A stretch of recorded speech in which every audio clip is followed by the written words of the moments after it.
бүйтүп мушташ бүткөндөн дос болуп калам деп ойлогон эмесмин мен. Чыкканда ал уже сен жакын досуңдай болуп эле сүйлөшүп, өзүң менен сүрөткө түшүп, номер алып, ошентип сүйлөшүп калганбыз.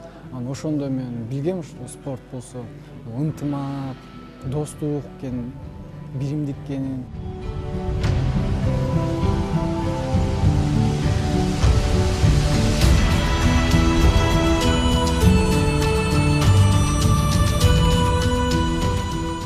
Я их не принимаю за ученика, я их за своих детей принимаю.